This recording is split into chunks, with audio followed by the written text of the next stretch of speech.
As you can see, it's 13, 18, 20 on, October 18th. I was just talking about a point in space. You can see how what I'm adding these extra dimensions and how they're connected. And we got to go back to a sphere and a point on a sphere and a gravitational time dilation, and if everyone, and then it kind of turned into your Unix stamp and how that compares to your GPS coordinate and what your distance is to that point. Like, if everyone in the world, basically, so what we're describing, you can see that the theme throughout is the point and how the point changes in time. So we're going from different dimensions, from one dimension to two, and a number line, and that onto a plane, and then we're going to 3 dimensions, and we're adding time and how it changes, and there's a time dilation along the number line. Then what we're describing is a point on the Earth where its GPS position is. We know its timestamp, and what we're describing is Unix time and the UTC second and gravitational time dilations and how that relates to its point. And if they gave up their identity, and if people allow themselves to be mapped onto the grid and they carry the technology, eventually we don't need everyone to carry the technology for us to put everyone in the world on the grid, give them their Unix number and point them out, because with enough other stuff we could fill in the holes. For example, if Tiananmen Square happened today in China and everyone carried iPhones and their stuff and their social media and all those cameras, and you could pattern recognize, you could find out in the past by looking at the record and their digital footprint and piecing down, that's that person.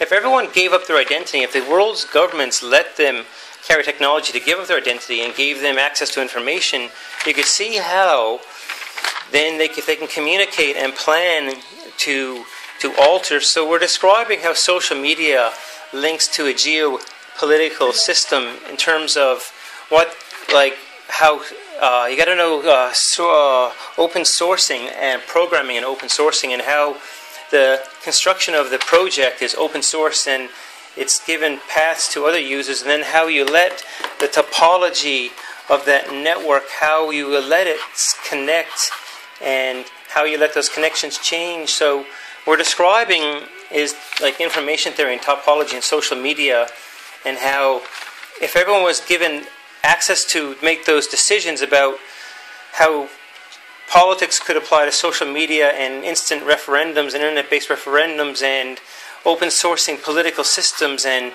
allowing people at those points. So what we're describing is putting the world into like a giant cube in 3-dimensional space, and then everyone is referenced to that matrix of who else exists, and then through online media, they're allowed to make political decisions and shape who's in power, and then bills become open-sourced forums that the public can contribute to.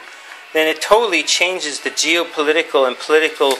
It changes all of political science and democracy and social media, and letting people get on the grid and connect that way, and letting them be part of that process where they use that software, which is called, I forget what the name of the software is, but it's a software that's used in open sourcing program writing.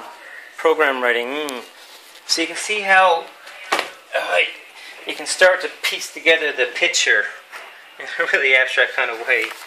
That's the kind of shit that I was writing in my notebook, or at least thinking about and trying to convey in pictures.